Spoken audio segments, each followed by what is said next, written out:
I'll just give a brief introduction of Shweta ma'am. She is a serving civil servant. She is in Indian Revenue Services, Customs and Central Excise. She was also working as an assistant professor in Shriram College of Commerce, Delhi University, and which has also been her alma mater. So she did her graduation from the same college in Delhi University, and today she'll be taking basics of economics. Okay, Shweta ma'am, over to you. Please continue with your class. So last lecture में हमने appreciation and depreciation of currency तक पढ़ लिया था, which is concept 8. तो just आपको थोड़ा सा बता दूं that these topics are just for your conceptual clarity and try कि जितना आप क्लास में समझ सकते हो अभी समझने की कोशिश कर लो. डोंट गो इनटू रिसर्च कि दोबारा से इन टॉपिक्स पे रिसर्च करने की आपको जरूरत पड़े. एक बारी समझ में आ गया है then it's well and good. अब जो इसके बाद नेक्स्ट स्टेप होगा वो होगा इनके एप्लीकेशन बेस्ड क्वेश्चन, कि अब आप इन सब टॉपिक्स के रिगार्डिंग क्वेश्चन सर्च करना स्टार्ट कर देना अपने पास्ट ईयर पेपर्स में, यूपीएससी के या जो भी मॉक टेस्ट सीरीज है, and then try to apply your own mind कि मैंने वो वहां पढ़ा था, whether I am able to apply those concepts और नॉट. ठीक है, तो हम एक बारी 7th टॉपिक देख लेते हैं. 7th topic was exchange rate system. वो मैंने आपको बताया ही था, fixed, flexible and manage float. और इंडिया क्या फॉलो करता है? Any answers? Which exchange rate is followed by India? It's managed float, not flexible. जो फ्लेक्सिबल है उसमें there is no intervention at all, कोई भी इंटरवेंशन नहीं होता है. Forces of demand and supply operate. However, managed float RBI intervenes to stem the volatility. कि अगर कुछ fluctuations हो जाएं तो उन fluctuations को control करने के लिए there is even intervention by RBI. So that is managed float. India follows the managed float system. Shivangi and Vinod, they both have given the correct answer. Then next topic है appreciation and depreciation. हमने इस पे ही finish किया था last class में. तो इसका basic meaning आप सबको पता है. Appreciation is your currency is gaining strength, is increasing, and depreciation is your currency is falling, वो वीक होती जा रही है, रुपी इज फॉलिंग. आज इस पे थोड़ा सा और डिस्कस करते हैं. लास्ट क्लास में मैंने बताया था we will discuss these things, factors influencing exchange rate.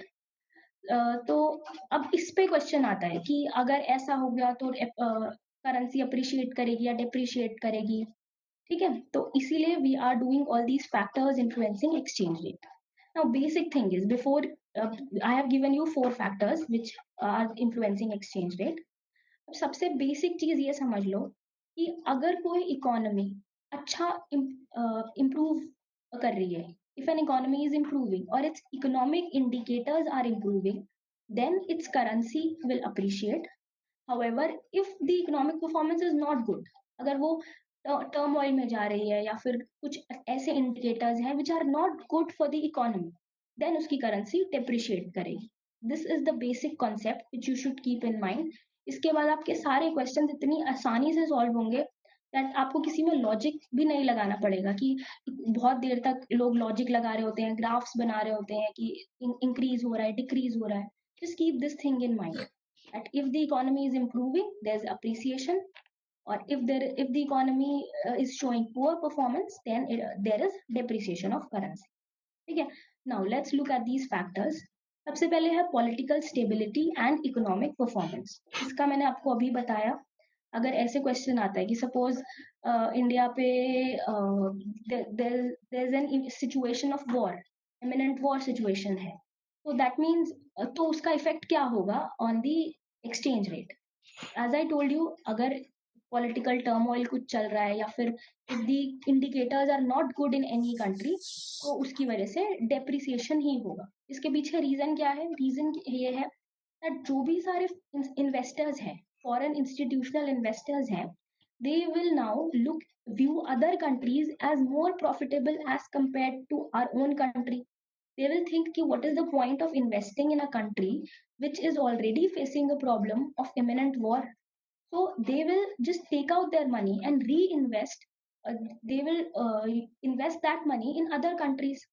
तो अगर दूसरी कंट्री में इन्वेस्ट कर रहे हैं and they are withdrawing their money from our country, so that means our own currency will depreciate, it will weaken as compare to other countries. So that means there will be depreciation of currency. ठीक है.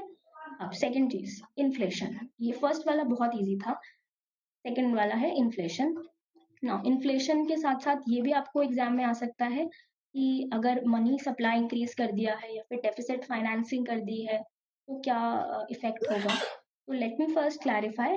Whenever there is increase in money supply, it leads to inflation, and whenever there is deficit financing, then also it leads to inflation. ये inflation का ही part है. So don't take them as different topics. ये सब आप inflation के through ही आप इनका correlation ढूंढ सकते हो.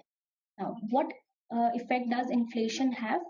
अब जैसे सी कोई कहाँ कहीं पर भी हमको प्राइस डिटरमाइन करना है. The basic economics is where demand and supply meet. That is the point where the price is determined. ठीक है. अब इन्फ्लेशन आ गया एक कंट्री में. सपोज यूएस में इन्फ्लेशन रेट है 3% और इंडिया में भी इन्फ्लेशन रेट है 3%. both are right now at par with each other. Now suppose India में इन्फ्लेशन 3% से बढ़ के 6% हो जाता है at such an high level. तो उसका इफेक्ट क्या होगा. नाउ इन्फ्लेशन की वजह से अब इन्वेस्टर्स बैठे हैं सारे. इन्वेस्टर्स या फिर इन्वेस्टर्स नहीं, अभी हम बात करते हैं जैसे डोमेस्टिक इकोनॉमी में इन्फ्लेशन बढ़ गया 3% से 6% हो गया. तो जो भी सारे डोमेस्टिक गुड्स हैं they will become expensive as compare to the foreign goods. Foreign goods की वैल्यू जो है वो थोड़ी सी चीप लगेगी as compare to our own country goods. तो उसकी वजह से क्या होगा that there will be more of imports. Imports ज्यादा हो जाएंगे. Every our country will try कि हम जो चीपर प्रोडक्ट्स हैं उनको इम्पोर्ट करना स्टार्ट करें rather देन कि हमारी खुद की कंट्री के गुड्स कंज्यूम करें जो कि ऑलरेडी इतने एक्सपेंसिव हो गए हैं. तो सिंस इम्पोर्ट्स ज्यादा हो रहे हैं तो that means we are demanding more of dollars. हम डॉलर्स ज्यादा डिमांड कर रहे हैं. डॉलर्स डिमांड कर रहे हैं मतलब कि हम रुपी सप्लाई कर रहे हैं. ठीक है. हम रुपी को सप्लाई करके ही तो डॉलर्स की डिमांड कर रहे हैं. We give our own rupee to convert it into dollars. तो अगर किसी भी चीज की सप्लाई इंक्रीज हो जाती है, this is basic economics. Supply बढ़ जाती है तो उसका प्राइस तो कम होगा ही होगा. ठीक है. जैसे मार्केट में गए, कोई बहुत बल्क में आपको चीज मिल रही है, सप्लाई बहुत ज्यादा है उसकी, तो उसका प्राइस जो है वो अल्टीमेटली डिक्रीज हो ही जाता है. Since supply of rupee has increased तो रुपी की जो वैल्यू है वो डिक्रीज कर जाएगी. That is there will be depreciation of rupee. This is the basic concept. Do I need to repeat. I hope this is clear. तो इसको आप बस बेसिक उसी से समझो कि सप्लाई कि हमारा रुपी, हमें रुपी की एप्रिसिएशन या डेप्रिसिएशन देखनी है. तो जस्ट सी कि रुपी जो है उसकी सप्लाई इंक्रीज हो रही है या फिर उसकी डिमांड इंक्रीज हो रही है. अगर डिमांड रुपी की इंक्रीज हो रही है तो उससे रुपी अप्रिशिएट करेगा. अगर सप्लाई बढ़ रही है रुपी की तो उससे रुपी डेप्रिशिएट करेगा. ठीक है. जैसे I will first take the fourth point which is change in interest rates. Now change in interest rates, इसका देखो अब उसी लॉजिक से हम एनालाइज करते हैं. इंटरेस्ट रेट्स जो है वो इंडिया में बढ़ गए हैं एज कंपेयर टू यूएस. तो now there will be more of foreign capital. Foreign capital और ज्यादा आना स्टार्ट कर देगी. All the foreign investors will think कि चलो चलो इंडिया में इन्वेस्ट करते हैं, वहां तो इंटरेस्ट रेट ज्यादा है, we are getting more opportunities. तो उसकी वजह से क्या होगा, अगर आपने डायरेक्टली लॉजिक लगाया तो yes you are getting right answer. Then also किसी कंट्री में इंटरेस्ट रेट अगर ज्यादा है दैट मीन्स उसकी जो उसका जो इकोनॉमिक सिनेरियो है वो अच्छा चल रहा है. तो that means there will be appreciation of rupee. ठीक है. अब इसको लॉजिक वाइज भी देखते हैं. अगर इंटरेस्ट रेट बढ़ गया है, फॉरेन कैपिटल जो है वो ज्यादा आ रहा है, तो investors will their funds from US to India. वो ट्रांसफर करना स्टार्ट कर देंगे, यूएस से निकाल के इंडियन कंपनीज में इन्वेस्ट करना स्टार्ट कर देंगे. So there will be more demand of rupee. Rupee का डिमांड इंक्रीज हो जाएगा एंड सप्लाई ऑफ डॉलर. वो डॉलर कुछ सेल करना स्टार्ट कर देंगे और यहाँ पर रुपी को दे विल ट्राई कि उनके पास और रुपी आ जाए. They will start demanding rupee. So as I said, कि जब किसी चीज की डिमांड बढ़ जाती है तो उसकी वजह से प्राइस बढ़ जाता है, so there will be appreciation of rupee. ठीक है, तो then that means rupee की जो वैल्यू है वो स्ट्रांग हो गया है. Rupee has now gained in terms of exchange rate. ठीक है, आई होप इट्स क्लियर. अब ऐसे ही थर्ड वाला करते हैं जल्दी से, current account deficit. Current account deficit, अगर इंडिया का करंट अकाउंट डेफिसिट बढ़ता जा रहा है, करंट अकाउंट डेफिसिट क्या होता है? That imports are increasing as compare to exports, तो दैट मीन्स हमारी जो करेंसी है वो डेप्रिशिएट करेगी. ठीक है, I hope now the logic I don't want to repeat again. This is one of the poor economic indicator also. Current account deficit किसी country का बढ़ रहा है, दैट मीन्स कि this is not good for the economy. तो इकोनॉमी जो currency है वो डेप्रिशिएट करेगी. And another reason will be कि जो हमें बोरोइंग करनी पड़ेगी, इसके लिए बोरोइंग करनी पड़ेगी, so then there will be flight of foreign capital. तो फॉरेन कैपिटल जो है वो इंडिया से दूसरी जगह जाना स्टार्ट कर देगी, so that means it will ultimately lead to depreciation. All right, I hope अभी इसके ये 4 फैक्टर्स करने के बाद आपको कुछ भी एनीथिंग ऑन दिस अर्थ अगर आता है इसका क्या इफेक्ट होगा ऑन एक्सचेंज रेट, तो you will be quickly able to attempt it. Just apply logic. अगर सप्लाई डिमांड से नहीं समझ में आता, then apply the simple formula ही बोल लो इसको कि whether the economy is improving और इकोनॉमी इज इन टर्मोइल. अगर इम्प्रूव कर रही है तो अप्रिसिएशन, नहीं कर पा रही है तो डेप्रिसिएशन. ठीक है. Okay, now let's go to the next. Next topic is balance of payments. अब balance of payments का सबको usually आता ही है, तो I'll quickly go through this topic. इसका मतलब क्या होता है? This is record of all economic transaction between residents of a country and the rest of the world. तो अब कुछ residents हैं इंडिया में और कुछ residents हैं बाकी rest of the world. So whatever is happening between the residents of a country and the rest of the world economically, उन सबको जब हम एक फॉर्मेट में प्रिपेयर करते हैं इन अ सिस्टम, तो हम उसको बैलेंस ऑफ पेमेंट्स बोलते हैं. ठीक है, ये कुछ इस तरह का दिखता है, जहां पर one side is the credit side and another is the debit side. Debit side is payments and credit side is receipts. ठीक है, since it deals with economic transactions, तो इसका मतलब हो गया कि अब इसमें हम जो भी इकोनॉमिक टर्म्स में बात करेंगे एक तो, ठीक है, तो इसमें हम balance of trade, balance of invisibles and capital account, ये 3 चीजों को मेजरली इनकी बात करेंगे. ठीक है, it is composed of these basic things.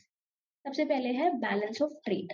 Balance of trade जो है ये बहुत इजी है. Whenever you just talk only about merchandise export, merchandise या फिर गुड्स के बारे में जब हम बात करते हैं तो it is balance of trade. ठीक है, तो मतलब balance of trade is when मतलब that is only imports and exports. कि अगर हमारे इंपोर्ट्स ज्यादा हैं as compare to exports, then you will say there is trade deficit. और अगर हमारे एक्सपोर्ट्स ज्यादा हैं as compare to imports, then there will be trade surplus. So balance of trade deals with only those transactions dealing in goods. ठीक है, balance of invisibles. अब balance of invisibles क्या होता है? इनविजिबल्स ये हमने टर्म दिया है for 3 different components. One is services, second incomes and third are transfers. सबसे पहले services, the easiest part. Since अब जो भी गुड्स नहीं है उन सबको हमने सर्विसेज के कंपोनेंट में डाल दिया, which are not visible part. ठीक है, banking, tourism, then insurance, legal matters, ये सारा सर्विसेज का पार्ट हो गया. तो if there is any transaction between a resident of our country with resident of US, कि हम तुमको मेडिकल फैसिलिटीज देंगे, दिस मेडिकल टूरिज्म जैसा होता है, ये वाला कॉन्सेप्ट है. सो वो सारा जो पार्ट है वो हमारा बैलेंस ऑफ इनविजिबल्स में आ जाता है. जो भी बीपीओ हैं, बिजनेस, ये जो सारी हमारी बीपीओ फर्म्स होती हैं, जो इन्वेस्टमेंट बैंकर्स हैं, ये एक तरह का इनविजिबल सर्विस ही प्रोवाइड कर रहे हैं. तो अगर हम उनको इंटरनेशनली जब उनको देखना स्टार्ट कर देते हैं, तो that means it forms part of balance of invisible, sorry, balance of services only. ठीक है, अब नेक्स्ट एक और कंपोनेंट इनविजिबल में आता है incomes. Incomes are profit, interest and dividend. अब अगर किसी एक इन्वेस्टर ने बाहर अमेरिका में इन्वेस्ट किया हुआ था, तो whatever dividend he will be earning, तो that will be a kind of receipt for this Indian resident. या फिर अगर उसने कुछ बोरो कर रखा था तो उसको इंटरेस्ट देना पड़ जाएगा, तो that will be a kind of outward this that will be a kind of outward flow of interest from India to US. तो जो भी इन सारी ट्रांजैक्शंस को भी हम मिला मिला देते हैं इन बैलेंस ऑफ इनविजिबल्स। तो इनविजिबल्स में हमारा एक इनकम का जो पार्ट है, उसमें हमारा क्या क्या हमने क्या क्या बात की, एनी प्रॉफिट, इंटरेस्ट और डिविडेंड। ठीक है, तो जनरली मतलब हमने इन्वेस्टमेंट्स के पॉइंट ऑफ व्यू से बात कर ली है when I am talking about this income component. Income is nothing but investment income. अब इन्वेस्टमेंट इनकम वो हो सकता है आप अर्न कर रहे हो, या फिर हो सकता है आपको वो बाहर ट्रांसफर करनी पड़े, इंटरेस्ट पेमेंट करना पड़े आप। ठीक है, then the third is transfers. Transfers जो है these are nothing but these are unilateral transfers for which you do not get anything in return। अब जैसे अगर कोई रेमिटेंसेज है, रेमिटेंसेज के बदले में कोई सर्विसेज नहीं दी गई है, but there are certain NRIs जो अपने घर पे पैसा सेंड कर रहे हैं, तो that is a kind of transfer या donation, gifts. There is no corresponding return of any good और सर्विस फॉर दैट, तो those are kind of unilateral transfers. ठीक है, ये भी हमारा कंपोनेंट हो गया इनविजिबल का। तो अब हमारा जो करंट अकाउंट होता है, current account is combination of balance of trade and balance of invisibles. ठीक है, करंट अकाउंट खाली हमारा बैलेंस ऑफ ट्रेड नहीं होता, current account is not equal only to balance of trade, balance of trade and balance of invisibles, इन दोनों को add कर देंगे, then it will be your current account. And then capital account, जो capital account है हमारा, उसमें भी तीन कंपोनेंट्स है, one is investment, second is loan and third one is the bank. तो अच्छा, अब एक बेसिक चीज समझ लो कि करंट अकाउंट जो है आपका, that deals with import and exports, या फिर what kind of services you are giving or rendering to residents outside the country।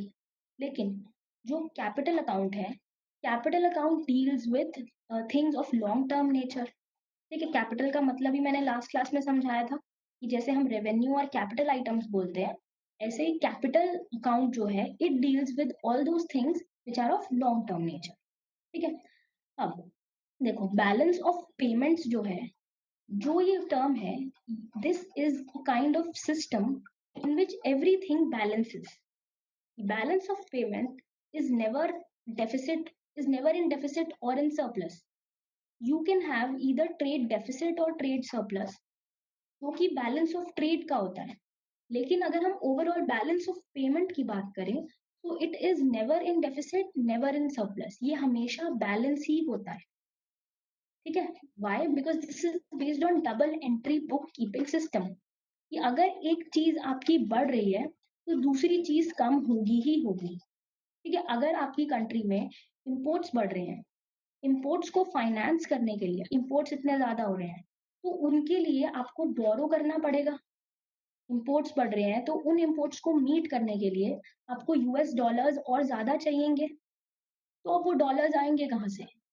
They will come only if you borrow, only if our country starts borrowing from different avenues. तो जो भी borrowing का part हो जाता है या lending का part हो जाता है, वो हमारा जाता है कैपिटल अकाउंट में। तो दैट इज वाई वी से कि balance of payment is always in balance, हमेशा बैलेंस्ड ही रहता है, कभी भी डेफिसिट या सरप्लस में नहीं हो सकता। जो डेफिसिट या सरप्लस में होता है वो होता है हमारा current account. Current account deficit होता है, करंट अकाउंट सरप्लस होता है। कैपिटल अकाउंट डेफिसिट या कैपिटल अकाउंट सरप्लस हम नहीं पढ़ते हैं। द रीजन बीइंग, अगर करंट अकाउंट में डेफिसिट है तो हम उसको कैपिटल अकाउंट के सरप्लस के साथ बैलेंस कर देंगे। अगर हमारा करंट अकाउंट में सरप्लस है तो हम उसको कैपिटल अकाउंट के डेफिसिट के साथ बैलेंस कर देंगे। ठीक है, जो ओवरऑल बैलेंस ऑफ पेमेंट है वो हमेशा बैलेंस्ड ही रहेगा। ठीक है, तो अब कैपिटल अकाउंट को और थोड़ा सा स्टडी करते हैं। Capital account, as I said, it deals with borrowing and lending things. तो अगर जैसे कोई चीज मतलब अगर इंपोर्ट्स को फाइनेंस करने के लिए कंट्री डिफरेंट डिफरेंट इंस्टीट्यूशन से बोरो कर रही है, IMF से बोरो करना स्टार्ट कर दिया या कुछ और मल्टीलेटरल इंस्टीट्यूशन से बोरो किया, तो that is a kind of borrowing from other institutions. तो उसकी वजह से हमारा जो डॉलर, हमारे पास डॉलर का जो रिजर्व है वो बढ़ना स्टार्ट हो जाएगा and we will be able to pay for our imports. तो this is one of the component of capital account. ठीक है, तो एक जैसे इसमें सेकेंड पार्ट आप देखो, लोन्स। लोन्स में दिया हुआ है government ECB। ECB is external commercial borrowings. हम इससे अभी डील करेंगे इस नेक्स्ट टॉपिक में। तो ये बोरोइंग्स ही तो वो एक्सटर्नल कमर्शियल बोरोइंग्स, तो बोरो करना, that becomes a part of capital account. या फिर एक सिंस मैंने लॉन्ग टर्म की बात की थी, तो लॉन्ग टर्म में हमारा FDI आ जाता है। FDIs की जो अगर बाहर के इन्वेस्टर्स हमारी कंट्री में लॉन्ग टर्म के लिए कुछ एसेट परचेज करना स्टार्ट कर दे, उसको FDI बोलते हैं, फॉरेन डायरेक्ट इन्वेस्टमेंट। या FII भी इसमें ही हम इंक्लूड करते हैं, क्योंकि FII जो है, हमारे फॉरेन इंस्टीट्यूशनल इन्वेस्टर्स जो हैं, they also give us money either for long term और शॉर्ट टर्म। तो उससे भी हमारा करंट अकाउंट का डेफिसिट या सरप्लस हम मीट कर सकते हैं। तो just think of capital account as any account which helps in in correcting the current account. Current account में जो भी इनकरेक्शंस आ गई हैं, वो हमारे कैपिटल अकाउंट से करेक्ट हो सकती है। ठीक है, I am getting a question, so if India borrow from World Bank it will affect BOP। हाँ, अगर बोरोइंग्स की, तो उसकी वजह से हमारा जो ये कैपिटल अकाउंट है, ये तो एक पॉइंट पे बढ़ेगा ही बढ़ेगा, but at the same time उस बोरोइंग्स की वजह से हमें इंटरेस्ट पेमेंट भी करनी पड़ेगी। तो हमारा जो करंट अकाउंट में जो इनकम वाला पार्ट है, जो करंट अकाउंट में बैलेंस ऑफ इनविजिबल्स है, उसमें जो इंटरेस्ट वाला पार्ट है वो भी हमें देना पड़ेगा। तो we have to see the net effect, कि नेट इफेक्ट हमारा बैलेंस ऑफ पेमेंट पे क्या हो रहा है। Balance of payment is a system जो हमने अपनी खुद की कंट्री के लिए मेंटेन करके रखा है। ठीक है, एट द एंड हम ये देखेंगे कि हमारा करंट अकाउंट जो है वो डेफिसिट में जा रहा है या सरप्लस में जा रहा है। एट दिस पॉइंट ये वाला दोबारा से देखो, जो ये मैंने टेबल आपको दिखाई है बैलेंस ऑफ पेमेंट की। See, left side is the credit और the receipt side and right side is the debit और द पेमेंट साइड। अब पेमेंट साइड में जैसे जो भी आपने गुड्स इंपोर्ट किए, सर्विसेज इंपोर्ट की, ट्रांसफर पेमेंट्स, इन सब के लिए आपने पेमेंट की, तो that is the debit side.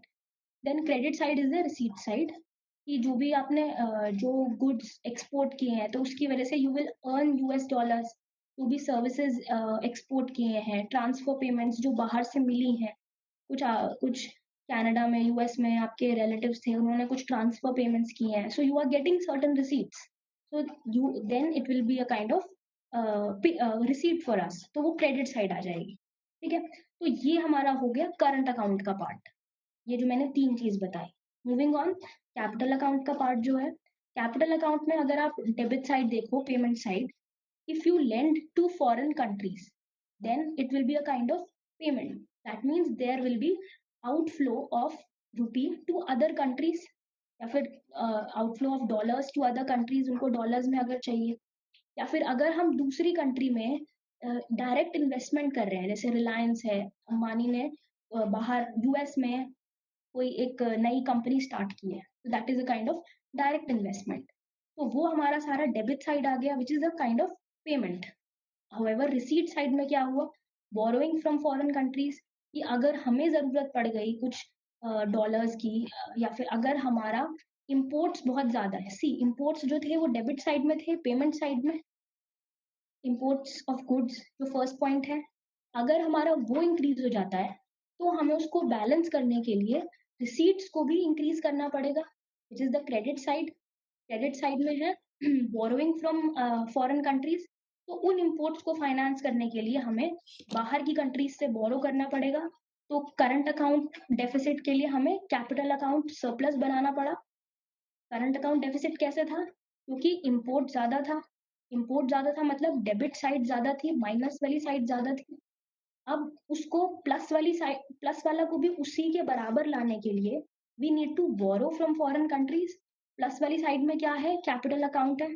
Capital account में बोरोइंग्स फ्रॉम फॉरेन कंट्रीज है, उसको हम इंक्रीज कर देंगे, बढ़ा देंगे, ठीक है। तो this is the entire scenario जिसके थ्रू हम हमारा पूरा इंटरनेशनल वर्किंग चलती है। एक इंडिया का जो इंटरनेशनल इकोनॉमिक सिस्टम है वो इस तरह से ऑपरेट करता है, ठीक है। ऑफिशियल सेटलमेंट्स अकाउंट भी इसमें एक दिया हुआ है, डोंट वरी अबाउट दैट।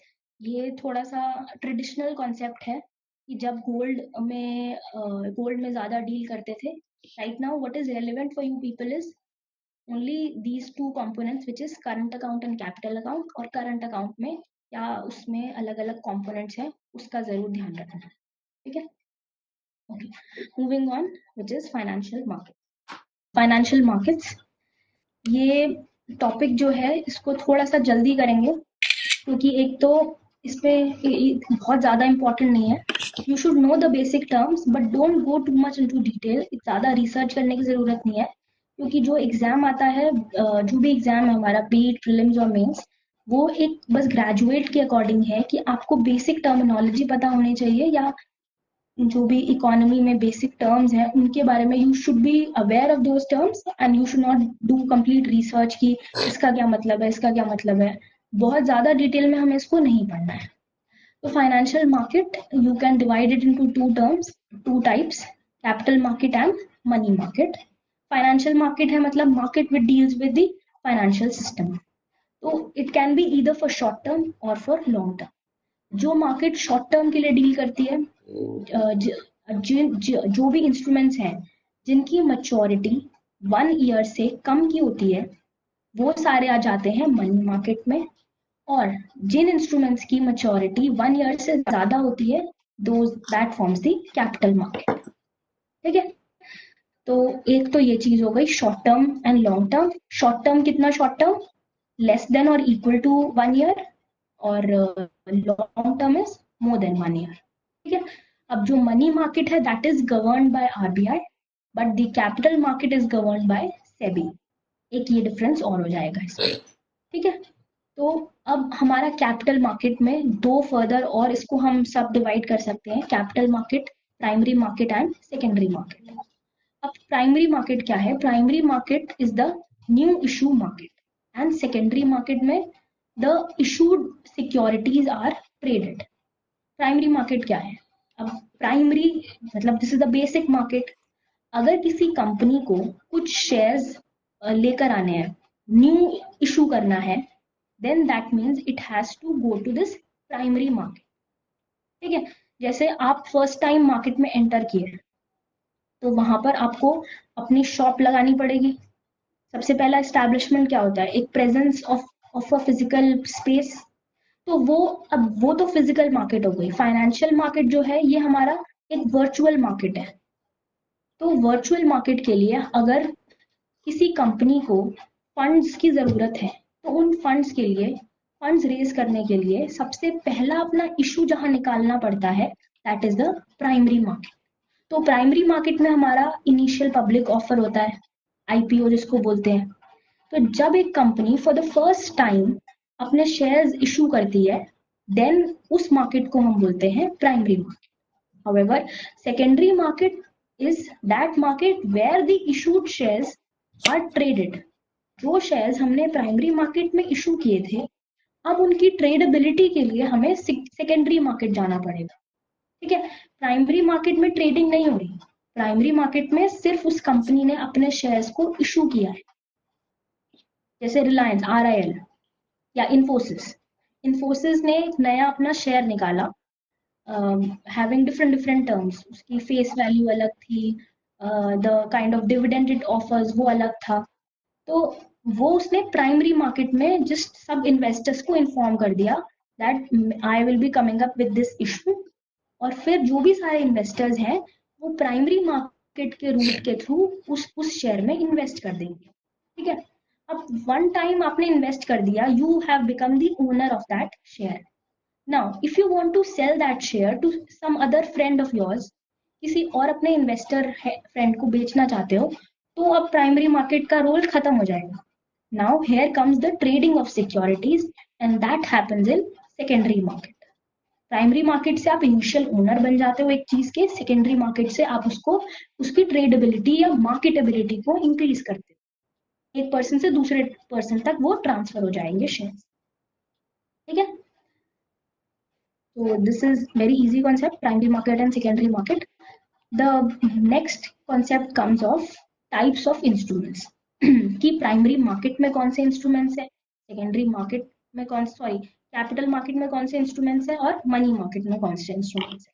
तो अब कैपिटल मार्केट के इंस्ट्रूमेंट्स पहले पढ़ लेते हैं, which is the centre most portion. सबसे पहले है equity shares, then preference shares, debentures and bonds.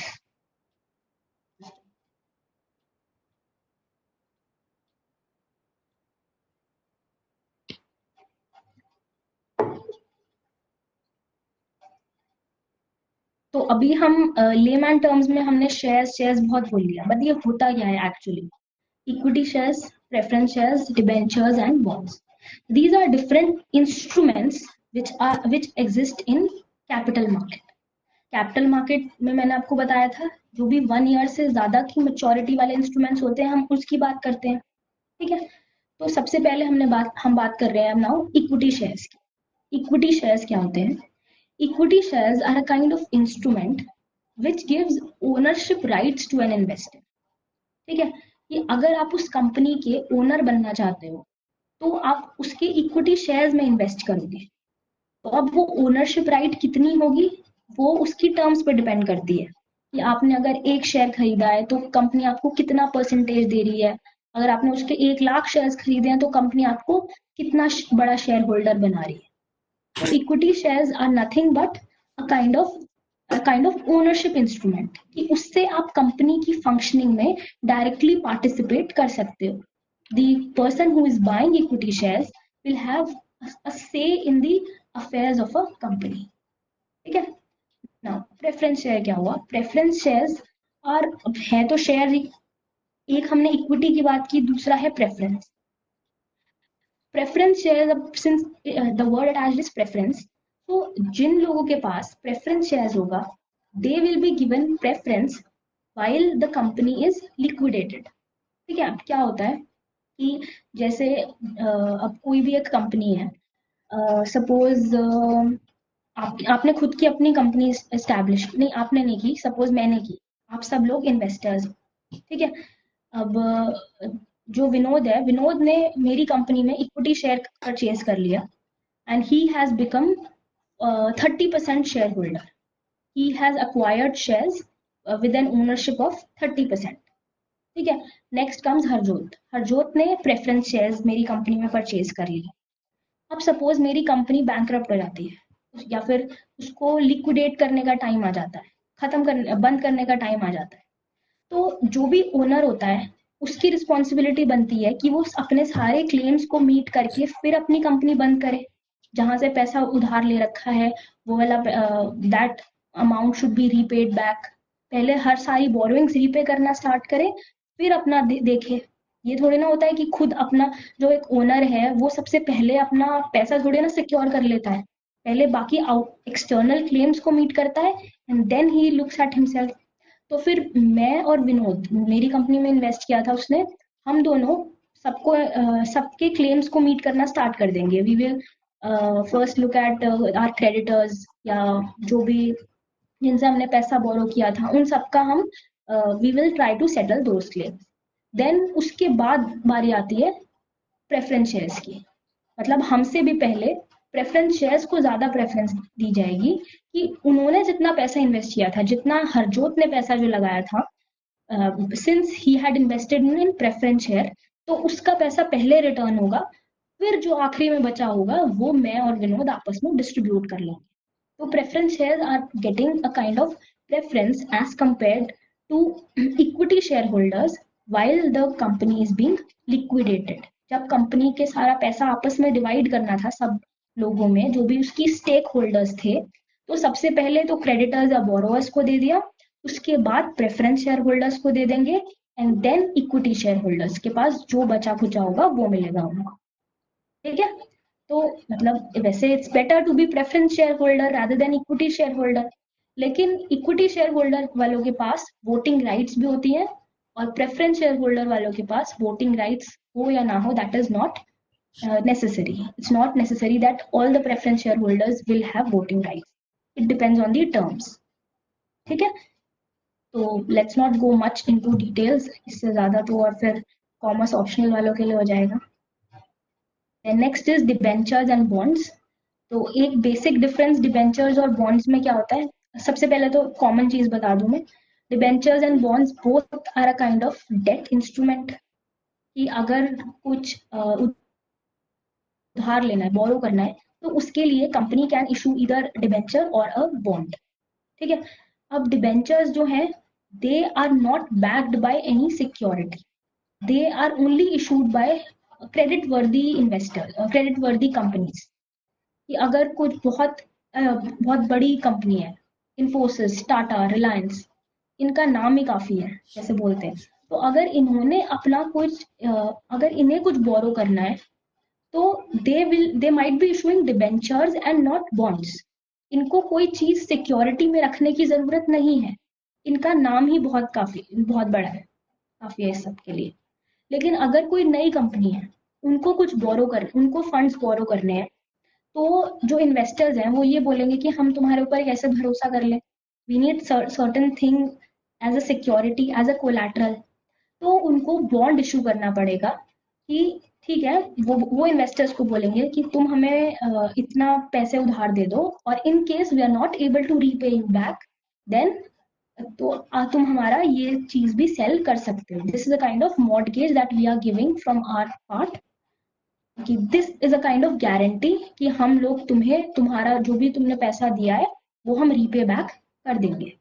So debentures are not backed by any kind of security. They are not secured. However, bonds are secured. Bonds में आपको guarantee मिल जाती है कि जो पैसा मैंने लगाया है, मतलब जो इन्वेस्टर्स ने पैसा लगाया है, वो उनको वापस मिल जाएगा after a certain point of time.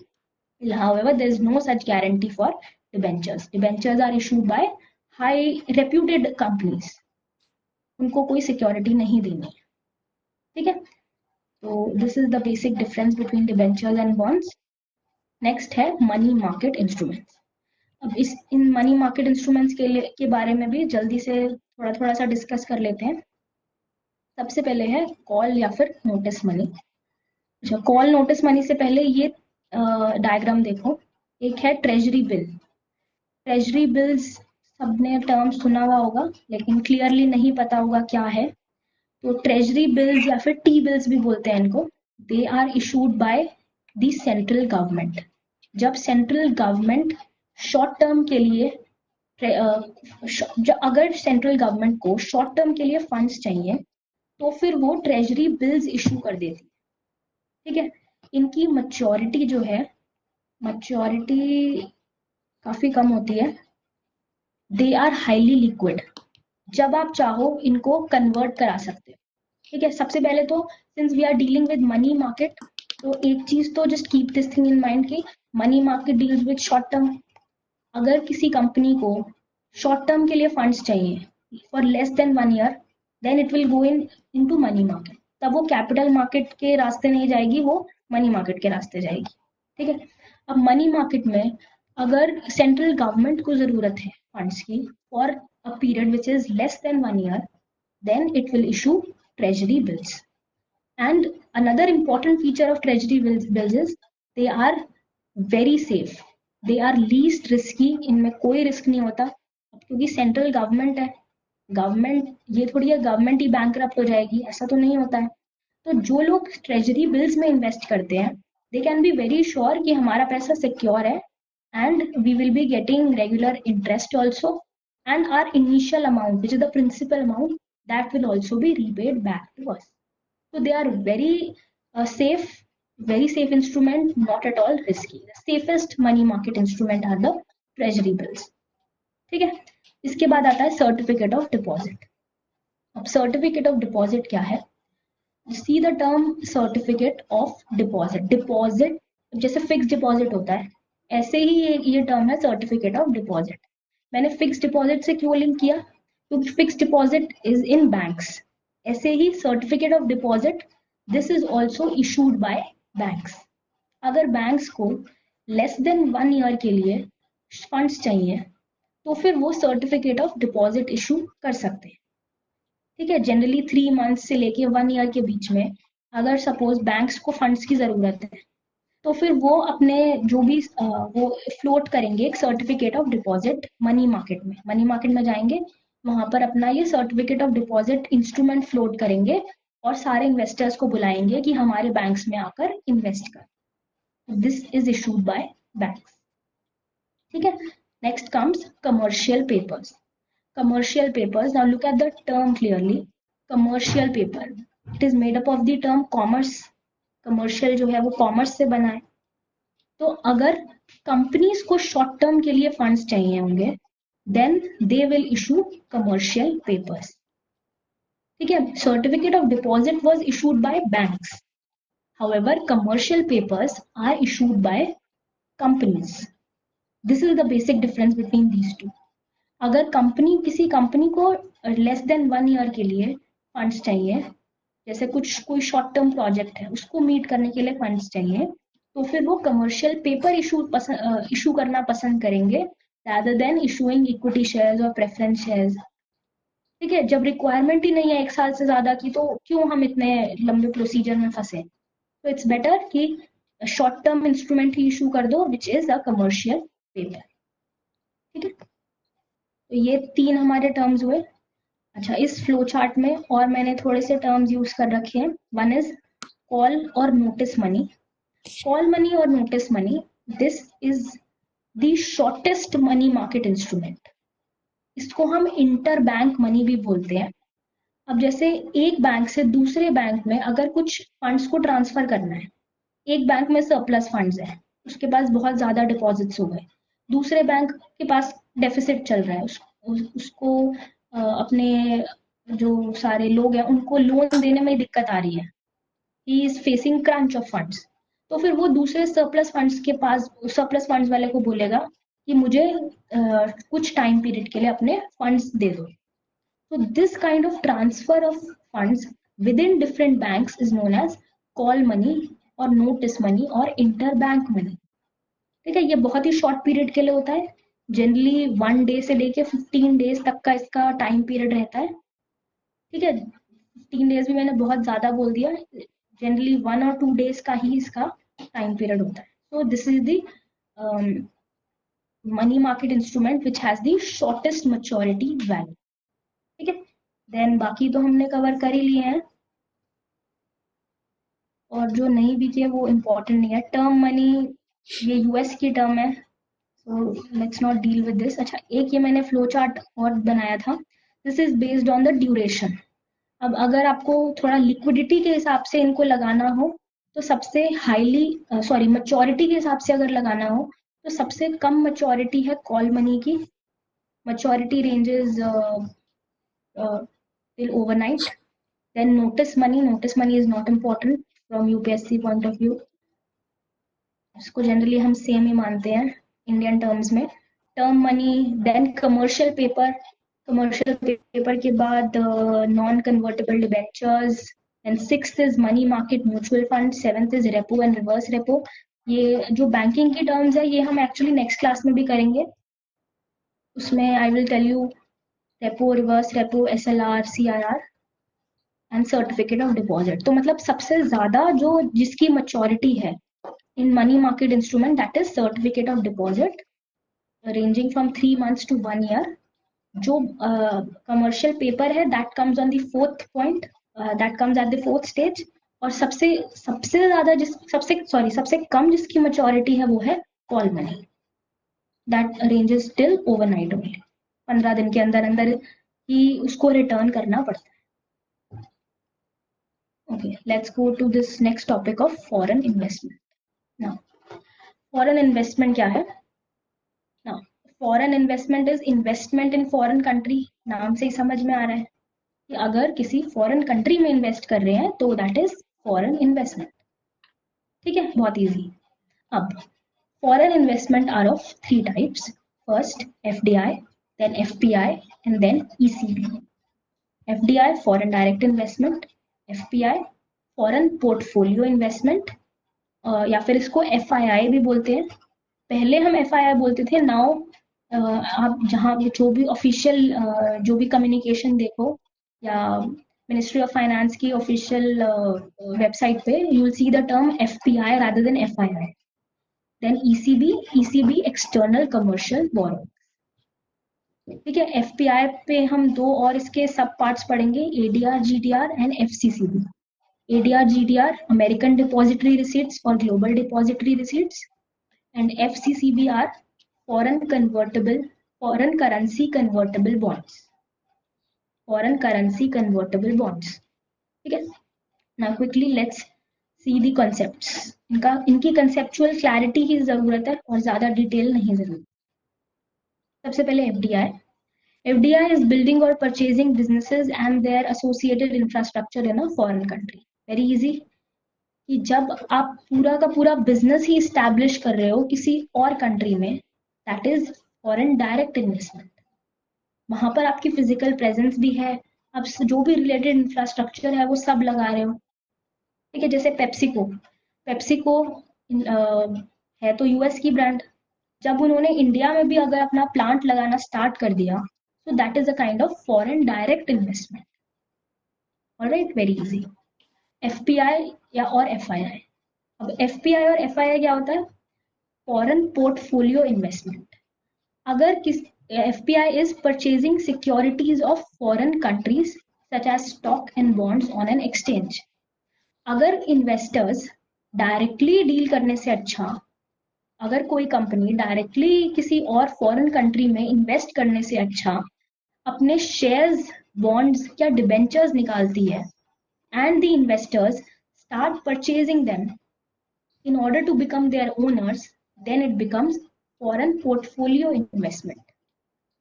ठीक है, इसका डेफिनेशन मैंने बहुत सिंपल सी डेफिनेशन ली है.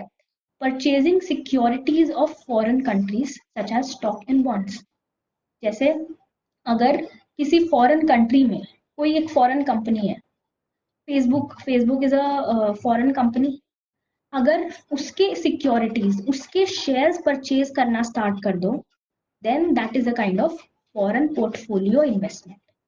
You are not directly opening another new company in US, but you are only purchasing their foreign assets.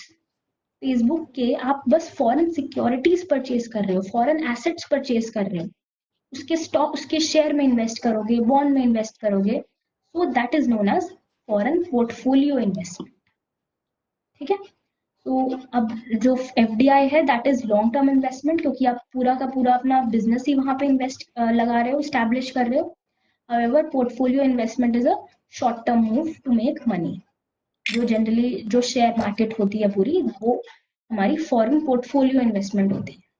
हम we also call foreign portfolio investment as hot money.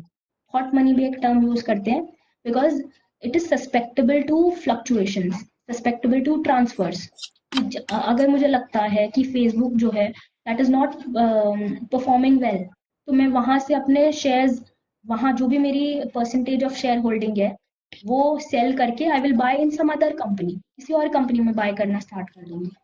तो it is very it is very fluctuating. कभी भी एक company से दूसरी company में transfer हो सकती है share holding. So that is why this is also known as hot money. Hot money is foreign portfolio investment. ठीक है. Third thing, ECB, external commercial borrowings. Now look at the terms first. हम हमेशा expression से समझने की कोशिश करते हैं. External मतलब बाहर. Commercial मतलब for commercial purpose, कंपनी के पर्पस के लिए. Borrowings उधार. So whenever certain borrowings are being made by companies for external purpose या फिर in external countries, then it becomes external commercial borrowings. बहुत layman वाली definition बताई है. Now see, let's look at the definition. ECB is the loan, debt या borrowings taken by an eligible entity in India for commercial purpose externally, that is from any recognized entity outside India. ECB are in simple words commercial loans taken for commercial purpose. हम ये foreign investment की बात कर रहे हैं, मतलब हम invest कर रहे हैं फॉरेन कंट्री में.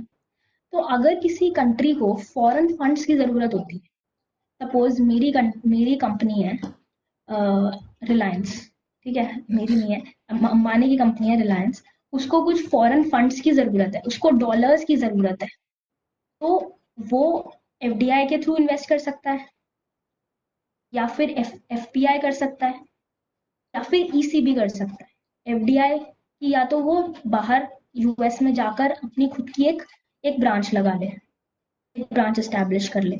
एफपीआई की अपने शेयर्स या फिर बॉन्ड्स इशू कर ले। थर्ड थिंग इज ईसीबी, या फिर लोन दे दे, सॉरी लोन ले ले। तो लोन कैसे लेगा वो? इट कैन बी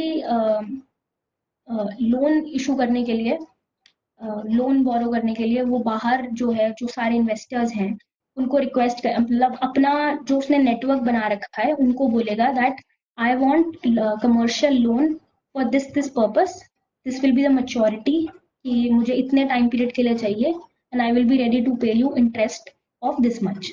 मतलब जो भी सारी टर्म्स हैं वो अपना फुल डॉक्यूमेंट में इंश्योर करेगा, टर्म्स एंड कंडीशंस बताएगा, and this way he will be able to raise money from abroad. So whenever a company is raising money from abroad in the form of loans, in the form of debt, then it becomes ECB, external commercial borrowing.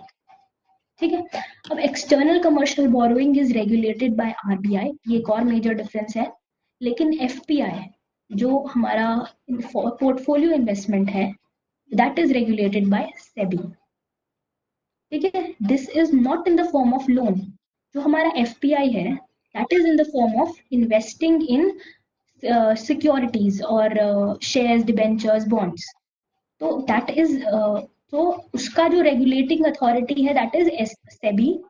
और अगर हम loans की form में कुछ funds ले रहे हैं तो उसकी जो रेगुलेटिंग अथॉरिटी है दैट इज आरबीआई। ठीक है, this difference is also clear. अब हमको एफपीआई के दो सब पार्ट्स और देखने हैं, विच इज एडीआर, जीडीआर और एफसीसीबी।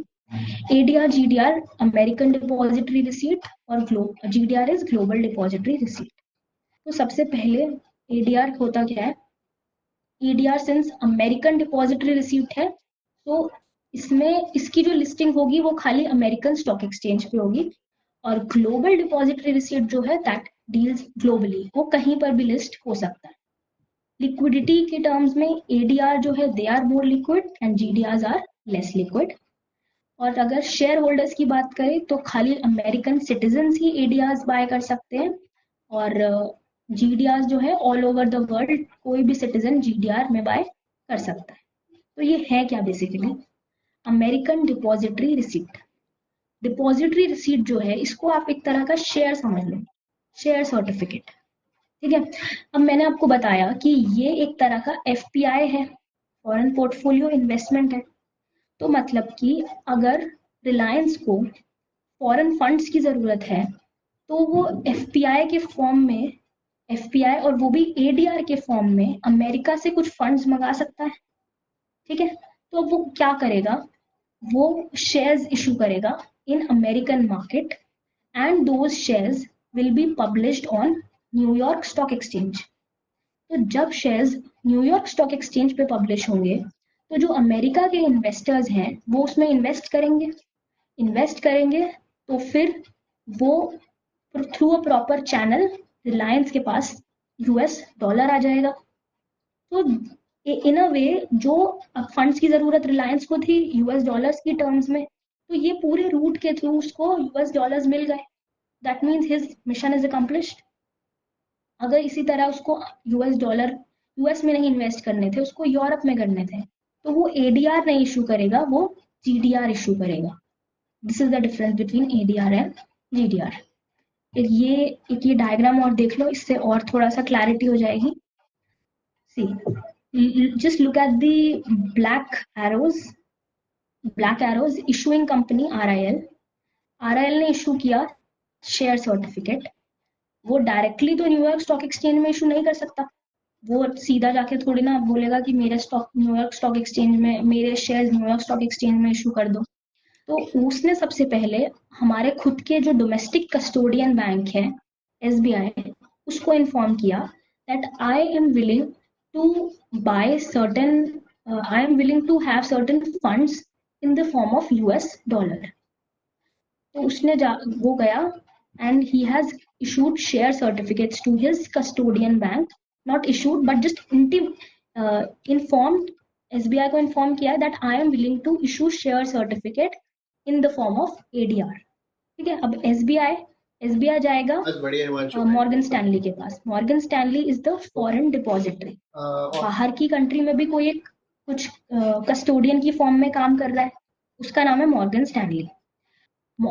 SBI ने मॉर्गन स्टैनली को कॉन्फर्मेशन दे दी कि हमारी साइड से ये जो रिलायंस कंपनी है that is a very authentic company and it wants to issue ADR. Morgan Stanley ने कहा ठीक है, we have complete trust on you and on this company, हम आगे अपने इन्वेस्टर्स को इशू कर देंगे. Morgan Stanley now it will issue depository receipt to the citizens of America. उसने बैंक ऑफ अमेरिका गया, वहां पर उसने ADR या GDR भी इशू कर दिए. GDR can be in America and in other countries also, लेकिन ADR जो है वो खाली अमेरिका में ही होगा. तो मॉर्गन स्टैनली ने अपने बैंक ऑफ अमेरिका को बताया और उसने फिर अपने इन्वेस्टर्स को ये शेयर सर्टिफिकेट दे दिया, विच is the issue of depository receipt.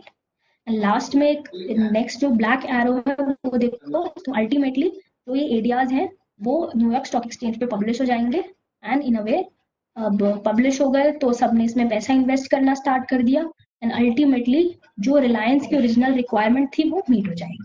उसके पास US डॉलर में फंड्स आना स्टार्ट हो जाएंगे. Again, the process is very much clear, I think, with the help of this diagram. अभी ठीक है. Okay, next, foreign currency convertible bonds. अब ADR GDR की जैसे हमने बात की थी, ऐसे ही ये FCCB जो है that is a part of FPI, foreign portfolio investment. foreign portfolio investment क्या है? वो तो मैंने आपको बताया था, इन्वेस्टिंग इन फॉरेन सिक्योरिटीज में इन्वेस्ट करते हैं. तो FCCB, ADR GDR were kind of shares. अब ये जो है ये हमारे बॉन्ड्स हो गए. FCCB foreign currency convertible bonds can be converted into equity at a later stage if the bond holder wants and they are in the form of bonds. ठीक है, अभी हमने जिस टर्म्स को ब्रेक किया है, बॉन्ड्स का मीनिंग मैंने आपको अभी बताया था जब हम कैपिटल मार्केट इंस्ट्रूमेंट कर रहे थे, equity preference shares, equity shares, debentures, bonds, उसमें मैंने बॉन्ड का मतलब बताया था. अब ये जो है these are foreign currency bonds. I will finish with this. That's all for this lecture. I know थोड़ा सा एक्सप्लेन करने में थोड़ा टाइम लग जाता है और जो भी बैंकिंग की टर्म्स होंगी वो हम नेक्स्ट क्लास में लेंगे. I think Shweta I'll just request Shweta once again that if you have time, just try to finish the banking part or whichever section you will take.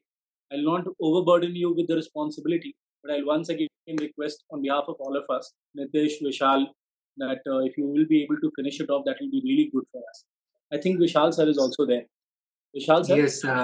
Yes, sir. And once again, a big thank you to Shweta for taking time out of her busy schedule. And it's always a pleasure having you here. And we are looking forward to your next class. I mean, all of us are, especially the students. Thank you. So I think we'll wind up the class with this only. So thank you, Shweta. And thank you, everyone. Take care of yourself. Stay home, stay safe. बाहर मत निकलिए.